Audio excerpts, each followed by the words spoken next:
with a big yellow highlighter saying you are unique and you are different. This is what sets you apart. And it's very specifically lists of power skills that make you so successful at being able to restart your life over and over.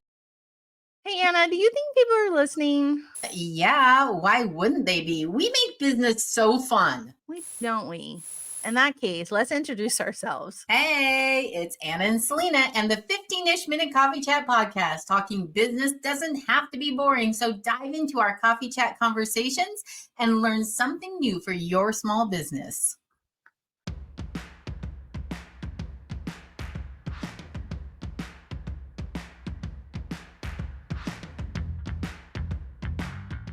Hey guys, welcome to season 15 of the 15-ish minute coffee chat, a conversation providing tips for every entrepreneur and business owner. So, what do military families, corporate teams, and community leaders all have in common? How about the need for not soft skills, but power skills? Those core transferable abilities like communication, empathy, and leadership that drive meaningful impact. In this episode of the 15-ish minute coffee chat, Anna and Selena are going to sit down with Rachelle Chapman, director of the Adecco Group U.S. Foundation. With more than 20 years of experience in workforce development and relationship strategy, Rachelle is going to share how power skills, often labeled as soft skills, are actually the foundation of effective leadership, deeper collaboration, and long-term professional success. Hi, Hi, Selena. very excited for today's conversation. When you mentioned that power and the soft, I loved that you said Rochelle had flip-flopped those words because I think it makes such a difference and people take you more serious a little bit, right? Yeah, I think sometimes we forget how powerful those soft skills actually are, right? And how important they are to everything that we're doing. They make us a better leader, they make us a better communicator, they make us a better employee, they make us a better partner. All the things that we do in life, these soft power skills are actually a huge part of being an effective person in that area. So, I'm excited about it too because mine have been like on the down low today, and I need some powering up of these power skills. We have the right guest on today. She's kind of like motivating us and lots of questions, lots of stuff. Okay, what's our call to action question? We love to ask our audience. Yes, we do. Okay, so our call to action question today is going to be which power skill has made the biggest difference in your work? Empathy, communication, adaptability, or something else. And you can put anything you want. But wherever you're listening right now, whatever you're doing, if you are able to drop that in the comments and just let us know. And Selena and I will get back to you and let you know if I don't know what we're going to get back to you on. We're just going to say that's awesome. We're glad going. We're going to comment back. Look, and it really has been a day. And as the date on this recording is May 13th, and I had a doozy, right? And when I went to go change my calendar out, went, now I know what, because it's the 13th. So the only good thing about my day today is that we get to talk to Rochelle. So I'm glad she's breaking that number 13 first. Whichever today, again, Anna, I think today is going to have to be empathy. I really feel like that is going to make the biggest difference in our part today. So, Really, empathy and adaptability. If we're throwing those three that we named on that question out there, like communication, empathy, and adaptability, your adaptability has already had to come into play for you today. I'm just saying. yeah, I didn't want it to, but it did. Okay, I want to bring up Rochelle's bio so we can get.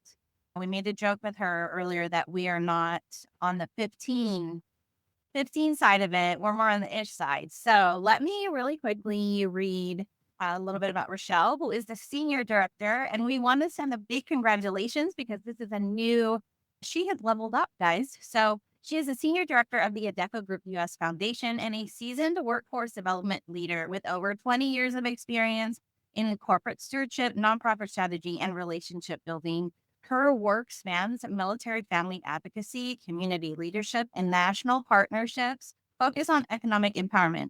So I don't know about you guys, but I feel like this is like the perfect person to talk to us about different types of skills, and today being the power skill, aka soft.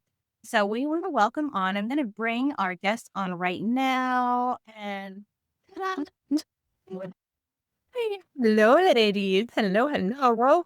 Welcome to our show, and thank you so much for putting up with us. You heard how the day is gone, and I apologize. You're gonna have to carry the show. It's my pleasure. Selena. Good to see you again, Anna. You and well, Rachelle. We're so excited to have you on today. So, just so everybody who's listening knows, this started because I had actually done a different podcast with Rachelle for some transition work that I do with military spouses and their families. And Rachelle, I don't even remember if it was during the podcast or in our conversation outside of it, but you said the word power skills, and I fell in love with it so much. And I said, will you please come on and be my guest in the 15-ish minutes so we could talk about power skills? Yes, Rochelle, no joke. She did call. She goes, I have a guest. I'm bringing her on. This is what we're talking about. I was like, ooh, I really dig that. I know. I dig it too. Just the word itself is so empowering, like very take back. I love it too. Yes, and I think that's what I loved about it the most when Anna had said that. And I was like, you know what? I love that because I hate the connotation that soft skills presents to people when I'm like, no, they still matter. They are still integral to the impact of a team, right? Okay, I know we'd go all day long on this stuff, but let's take our coffee cup selfie with you, Rochelle, so we can put you in the hot seats talking all things Parkdale. On three, our imaginary photographer is going to snap a picture. So on three. Okay, I know. It's fun. We love it. Okay, so we are going to, let's go like this. And then let's first question so we can chit chat. Yeah, let's bring up the first question. All right, so today we're talking about leveraging your power skills with Rachelle Chapman. And our first question is, what exactly are power skills, Rachelle? And how are they different from soft skills, which we've already dug into just a tiny bit, but we're going to make it really clear for everyone listening. So I think the best way to make this clear is to say that soft skills got a rebrand, you all. They are no longer known as soft, as Selena was alluding to. There's nothing soft about soft skills. They are power skills. And something that's interesting to actually learned recently about this is that, and this is surprising to me, I think it will be for you all. The term soft skills was actually coined by the military, which is probably the least soft organization that you can possibly think of or conjure up in your mind. And really, what they are, those intangible human centric skills that are required for leadership and certainly required for entrepreneurship. And I think what the military found, not I think, I know what they found over years and years of research is that the most successful team leaders weren't the most technically savvy team leaders. They were the leaders that had exceptional power skills. If you ever watch Shark Tank, or either one of you ever watched that program with your kids or when you're old, yeah, my kids love this show. I love it too. How many times have you seen one of the sharks say that they are choosing to invest or not invest with an entrepreneur because of the person? Yes, you have to have a good idea. Yes, it has to be an idea that makes money. But 9 times out of 10, and Barbara does this all the time, is she says, I'm investing in you because I like you, because I tell you have what it takes. She's talking about the power skills. Maybe she hasn't necessarily used that term, but they are such a strong predictor of success. And I think one thing that came to me, Anna, when you and I were talking about this before, and this is something that I coach specifically in the military spouse community, based on feedback I've heard from companies that I've worked with over the last 20 years here at the Adecco Group is so often military spouses don't understand or maybe aren't are properly articulating the value they bring to the workplace. And a lot of the value they bring are these power skills. And so when I start talking to them about, do you realize that you are a project manager at home? Do you realize that you do budget forecasting each and every day? Do you understand that you are doing change management, a big buzzword in corporate America? And so often they say no because it's not unique. It's common. Their neighbors and their friends to their right and to their left, everybody's resizing their life every few years when we move with the military. So they don't see it as unique, but I'm with a big yellow highlighter saying you are unique and you are different. This is what sets you apart. And it's very specifically lists of power skills that make you so successful at being able to restart your life over and over. So often what I do is teach them how to understand those power skill, name them and claim them. I say name it and claim it so that you can present that, especially if they're hiring for a job. And to crystallize this a little bit more, and I'm going to do it a little bit differently later, but power skills tend to show up in three broad categories, or at least this is how it's been explained to me. One of those categories is like your gravitas kind of traits. So things like competence. How competent are you, and how does competent project? Decisiveness. Are you wishy washy, or can you choose between A and B? One of the best things I ever did when I got married was I had a small wedding. It was what is it called? Not a remote wedding, but one where people have to travel to it in a small location, a Nation wedding. destination wedding. I had flower shop A and I had flower shop B. I didn't have a lot of choices. I was forced to be decisive, and I got things done and planned a wedding in 8 weeks. Also, inclusiveness. I think we hear a lot about the importance of inclusiveness today, and that shows up as a really important top trait in that gravitas kind of category. The second category of power skills traits are communication traits. So, how well do you do at speaking? How well do you command a room or Zoom? So many of us are doing this. How well are you commanding a room or Zoom call? And then also your aptitude to listen for real learning, not listening to necessarily take your turn to speak next, but how are you able to demonstrate active listening in a very caring way? And the last, which may or may not surprise you, is appearance as a power skill.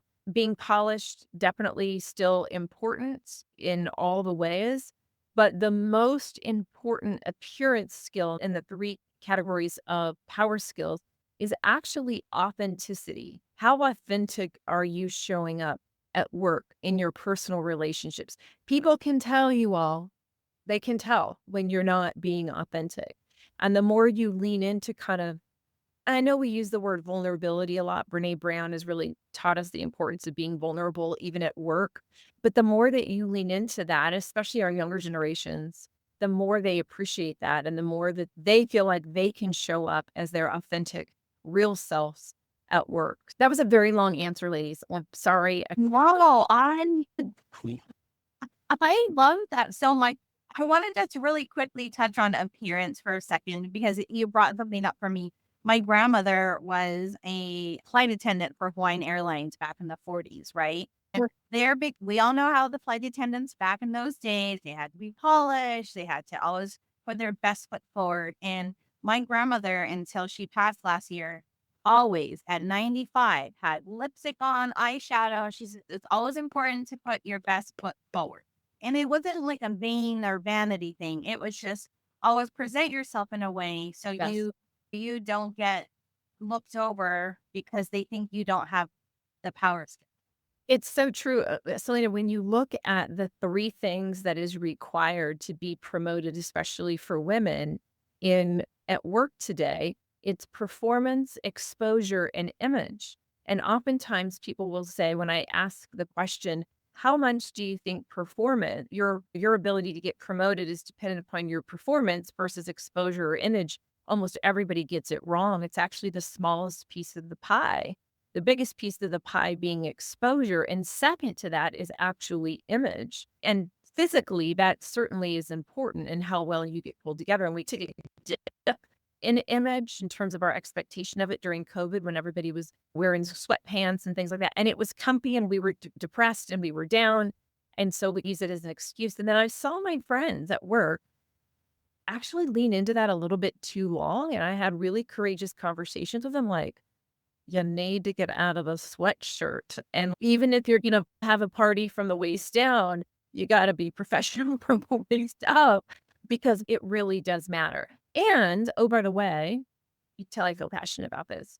When you're working remotely, for those of you listening today and you're working from home, it matters even more, I would argue, because you're not getting the FaceTime with the boss. You're not getting the FaceTime with executive leaders. If you're the entrepreneur and you are the leader, people that are working for you, you're setting an example for everybody that works for you. This is kind of it. This is your moneymaker. Like, you've got to show up. You don't have to necessarily have makeup on and your hair, show up as your authentic self for sure. But don't show up maybe as your Saturday morning self. Show up like you were going into the office. You guys are laughing, but I No, feel so like, called out right now. I said, love. I feel there's over. but I think there's something to be said for that, Rochelle. And like my grandmother and I have had talks like this, right? Where some of our family, like, it's just grandma being vain. I'm like, no, it helps bring confidence, I think, also to yourself. So Yeah. when you are in that room and you're commanding it, like you say, sometimes that image of you coming in at your best really helps create a stronger conversation, confidence. And so I just always do think about that. And I'm always like, I can't show up as my Sunday morning girl. I just can't do it. I have to say though, let me take that just a step further. We went to Selena and I were at a conference in February up in Dallas, Yeah. and we had this. I don't even know this funny little man that gave this presentation, and one of the things he talked about was image, and he was talking about how the first impression, people always talk about the first impression. He said, but what makes you memorable is the second impression. He's like, everybody gets a first impression, but whether or not they're going to want a second impression, right? And where that second impression takes you is going to make a huge difference in how successful you are. And I thought that was so interesting because just that concept of that authenticity really does need to pervade long term. It can't be just I have FaceTime, so I'm gonna be this way, because ultimately you can't stand that way forever. And you'll get found out, and then you're a fraud, and there's a big problem. Well, 100%. Yeah. 100%. No, yeah. He said, if you don't make a better second impression than the first, they're going to know you are a fraud. Yeah, it's also exhausting. Like when you don't show up as your real self, do you know what I mean? That is, and it might be like temporarily exhausting for me to put on makeup and straighten my hair and things like that. But 2 points, long term, I think it's worth it because for me, and I think even if sometimes we don't want to say this out loud, I think we think it in our brains and feel it in our hearts. When we look good and feel good, we perform well. It Yeah. just goes with the territory. But this fake it till you make it or pretend to be something that you're not in that initial whatever interaction, meet cute that you have with somebody, that is what's exhausting to have to feel like you keep up. So just come as your best version of yourself, certainly, but definitely come as you are. Yeah. And the funny baloney stuff is I don't have time for that. I'm not interested in small conversation. I'm that annoying person that's tell me I want to know your soul. I want to know, like, I want to get in there, dig around and peel back all the layers. And yeah, I don't do surfacey phony stuff very well. Anyway. Oh, Rochelle, you're my kind of girl. I can't You wait. are. I was just gonna say, you and Selena are gonna have so much fun talking. Like, did you know Rochelle in 1994 did this? And that's what's going to happen. Yeah. I love those kind of conversations too. I think you really learn more about somebody when you like, just say, oh, what's your coffee drink? You know what I mean? Yeah. That's a question, but Yes. We didn't talk about this I'm getting excited and then I'm interrupting you, and that's a bad.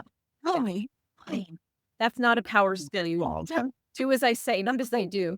But one of the things I didn't mention, and I think that this should be couched as a power skill, is the importance of relationship building. To your point, Selena, when it carries me every day at work because I don't have a large team and I really have to rely on leading through influence. And it is much easier to lead through influence at work and at home when you're on solid footing with people at work and you spend time getting to know people and just past the copy order stuff, but you like really get in there. People, in my experience anyway, appreciate it. And it's how I've gotten so much work done over the years. So relationship building is key at work in life. It absolutely is. It's one of the, yeah, absolutely. So I'm sorry, ladies, but I'm moving us on just a slight little bit because really what you've done is you've led very nicely into our next question. I want to talk a little bit about servant leadership, right? You look at servant leadership, don't know if I would call it a buzzword per se, but they're like, if you're not a servant leader, then you're not a great leader necessarily. Sometimes people will use that as an epitome of somebody who does have mastery of these power skills that we're talking about. So, in your opinion, then, Rochelle, tell us, what does it look like to lead through service or be a servant leader? And why does that matter in today's workforce? Why is there so much emphasis placed on that? Oh gosh, I think about this maybe a little bit as I think I have maybe a 2 or even 3-parter answer to this question. It really bugs me to think of servant leadership as a buzzword because I really do believe in the authenticity of that word or of that expression, and I really had the joy and pleasure of working for truly servant leaders, so I have seen in my career firsthand what that looks like. Talk about going back to what I we were just talking about in terms of relationship building, taking care of your people to me is the first thing when I think of being a servant leader in terms of what that looks like and how that plays out at work. And whether that's spending time with people, listening to them, everybody wants to be seen and heard. And they know when you are looking over your shoulder at the next person standing behind you or on your calendar, or the next call you have to take. And when they really are doing that active listening, listening to learn that I mentioned earlier, and really caring for you. And that could be sending somebody a thank you card or sending somebody a grandma a baby shower gift because they're becoming a new grandma, whatever. I don't know, whatever that looks like, helping somebody out with a project, but that other people matter and putting other people first mentality. And I don't necessarily mean in like a martyr kind of way or in a severe kind of state where you're putting yourself last. That's not helpful. That's not what I mean. I think there's, and I hate the word balance, but there's a balance to it. But I think when you lead with an others first mentality, kind of everything else takes shape. I also think that leading with kind of that service mentality, at least for me, is a recipe for joy at work. It has been for me personally and professionally.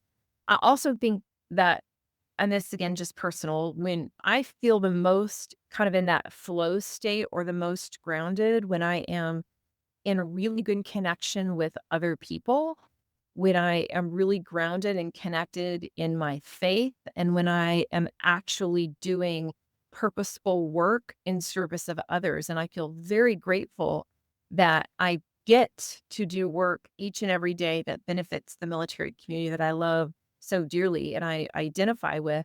And I recognize that not everybody gets to do that. And if you're working in a job right now that is not either aligned through a purpose that is aligned to your values, find that outside of work if you can, whether that's giving back in the community where you live and you work, or I love doing volunteer work with my kids. A lot of our colleagues across the Adecco group, we create volunteer opportunities specifically so they can volunteer in their personal time with their families.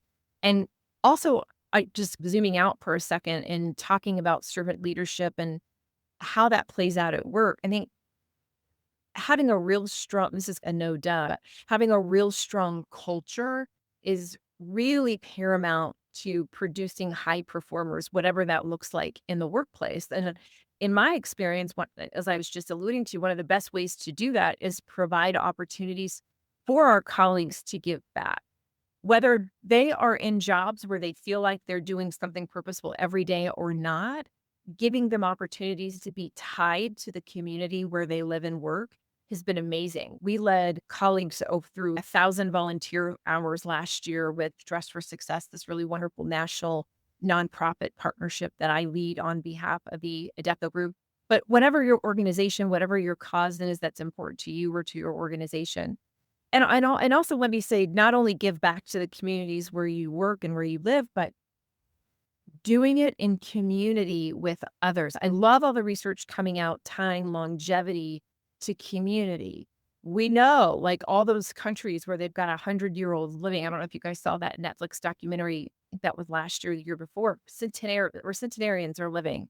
But a big component to living a long life is being in community with others. Give back to the community that that you're working in. Give back to the people that you're working next to and that you're working beside.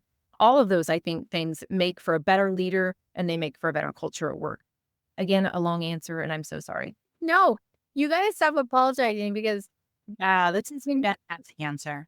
I know. And one thing I want to just mention is you say this is a no duh kind of answer, but honestly, I think it's very difficult for people to put into practice what you're saying. A lot of times I don't think people know how to build a culture that's a give back culture.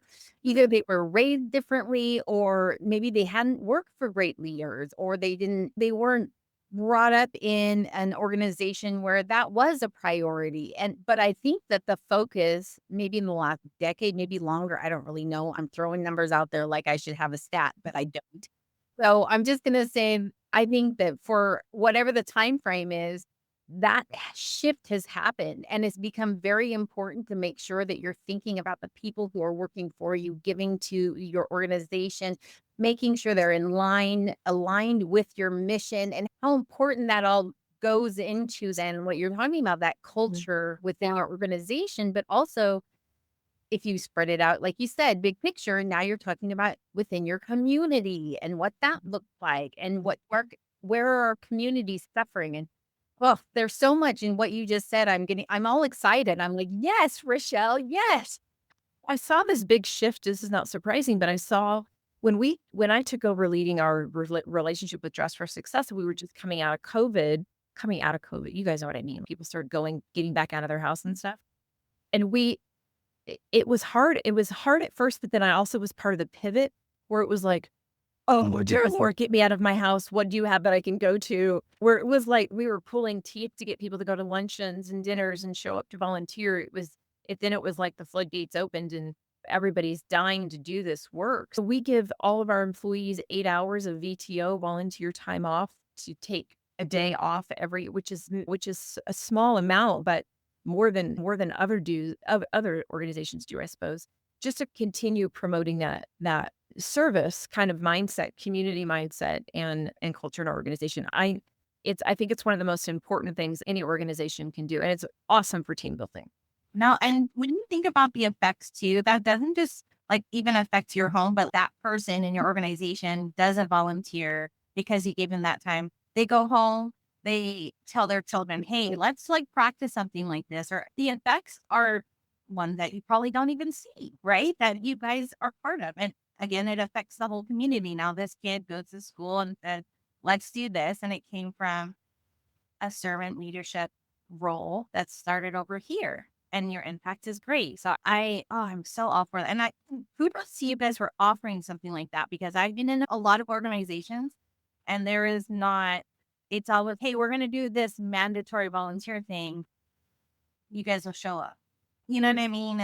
So Instead of working, you're being forced to do this. It's not volunteer. It's actually voluntold. I always say anything I do at the Adecco group, I always say, I don't take hostages. I only want a coalition of the willing. So if you don't want to if you are not here willingly, please excuse yourself. I think so. That I love that. Okay, so we're starting to wrap up the conversation a little bit. What you have said today, Rachelle, I think is so powerful in so many different directions. From the initial conversation about even what power skills are to applying that through servant leadership in our organizations, communities, I mean, our families, every relationship that we really have. So where would you suggest? This is just a Rachelle, because you're so smart. We're gonna place the big burden on you right now to say, where would you tell someone to focus first if they're saying to themselves, I really want to build my leadership skills through these power skills? What do I do? Like, how do I do this? What would you tell? I always have layered answers for your questions, Anna. But first of all, because I cannot take credit for it, I want to give you a list of this comes from Professor Hill at Harvard, who studies and teaches on leadership. And so I want to read to you the 8 essential qualities of leadership, because I think what you're going to find is these are also all power skills. And so if you're looking specifically for 8 specific traits to really hone and focus on, these are them. And then I'm going to then maybe suggest how to do it. The first one is adaptability. You guys talked about that at the top of our call today. For military spouses that are watching this, you all have that in spades.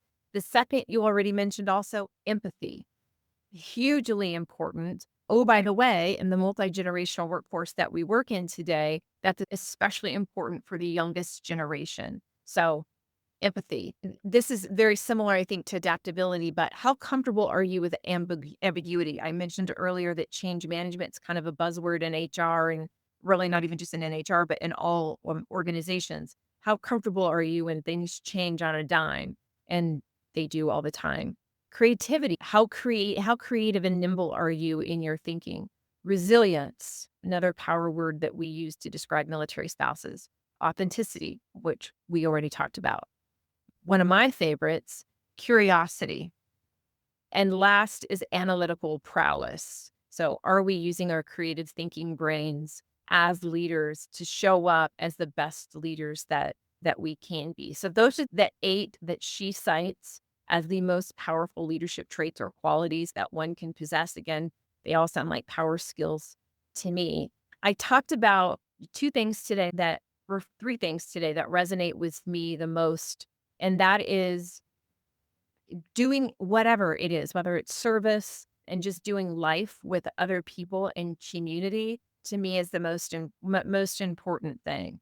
I think a lot of your listeners, me, myself included, maybe the 2 of you, we talk a lot about confidence. And one thing that confidence needs is permission to exist. And the safest place to get that permission is in community with other people. And curiosity then affirms that confidence. And you get that again from your community. Confidence, community, and curiosity. You are all here today in community. Keep doing this. Keep showing up with each other. Keep learning from these 2 wonderful ladies. Keep learning from anyone in this space. But that would be my suggestion. Keep learning. A mic drop of an answer.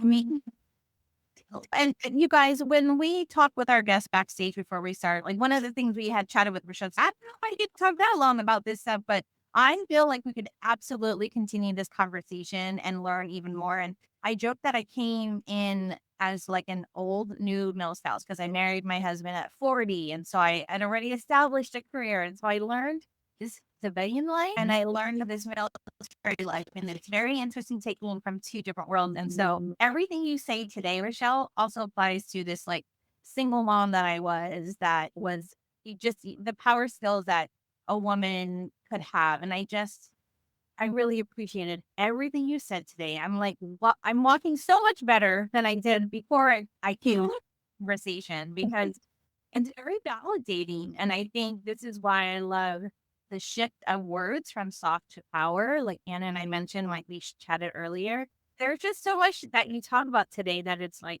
these are things we know, but I think people don't know how to put a name to something and you're able to do that today. And I think we gloss over these so easily. Oh, I'm adaptable. Yeah, whatever. And we don't give it the true value of what it deserves and how we are able to, what that really means to our lives. Oh, yeah, I'm a curious person. Whatever. No big deal. Sorry, I asked so many questions. But the reality is, like you were talking about relationship building skills and the importance of networking and really building those foundations of community everywhere you go. And you're going to live a longer life. You heard Rachelle say today, right? Go watch the Centurions or Centenarians, or I can't remember the name of it either, but whatever it is. Blue Zones. It was like, Blue Zones. Yeah. There you go. Go watch that show. And what she said is true. It was all about their community that they lived in and how involved they were with other people and how strong of a foundation they have. And it really came down to the power skills that allowed them to build that beautiful life that they were living. Oh, I want to say one more thing, and maybe this is a no-brainer too, but I think it's worth repeating, especially for any young person that's listening. AI is changing every few months, and where we will be with the advent of AI a year from today is going to look very different. 2026 is going to explode with AI. And at least as of right now and in the foreseeable future, it is not going to replace these power skills. It is not going to replace the necessary human skills in terms of how we communicate and how we interact with each other. So go to school, get all the certification, the education, the technical training for absolutely keep doing that. These are skills that are not replaceable unless we all turn into robots and cease to exist. They will be a necessary way that we will survive and maybe even outsmart AI. They're here to stay. I love that. I me too.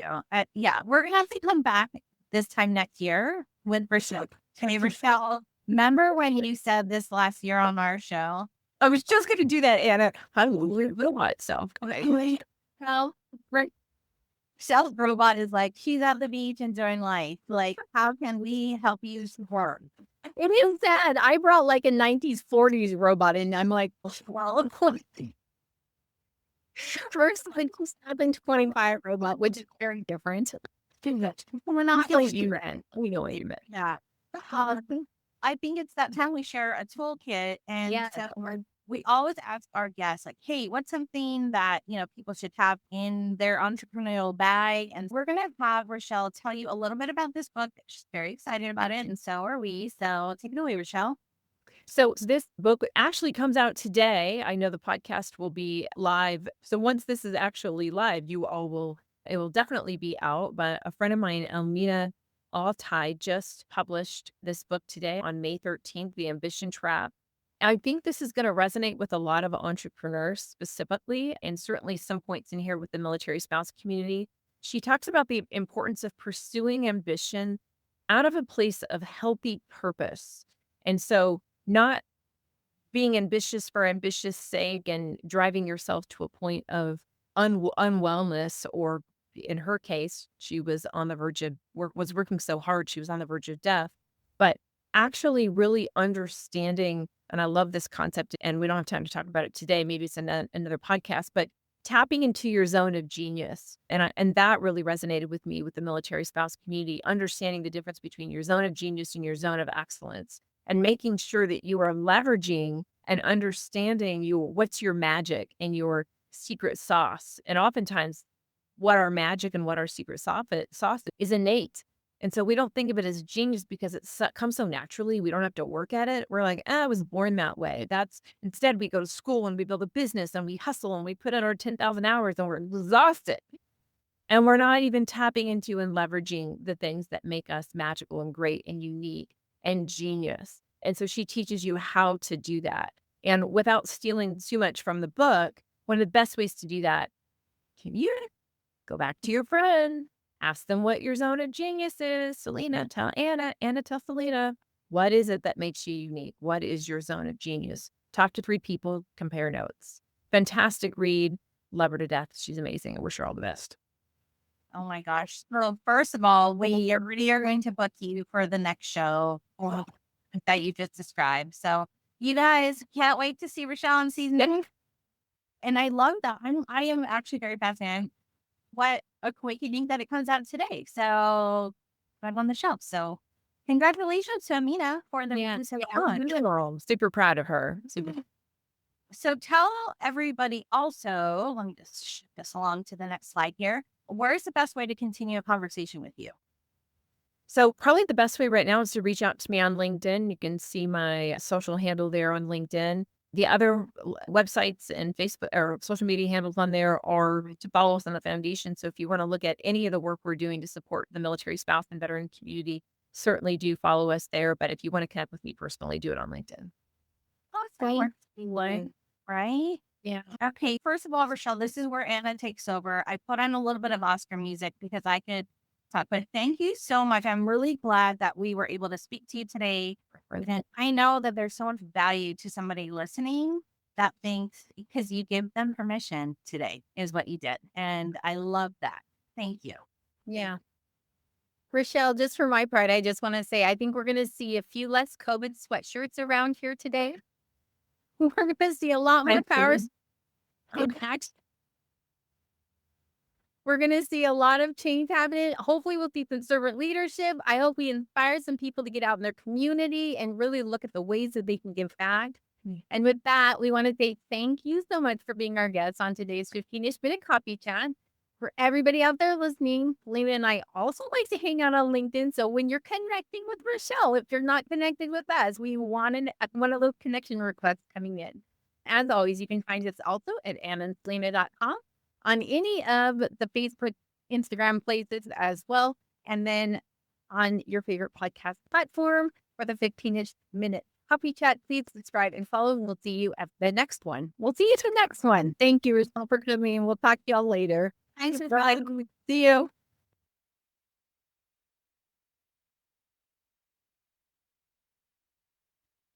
Oh my gosh. Did they actually make it to the outro music? I told you this would work, Selena.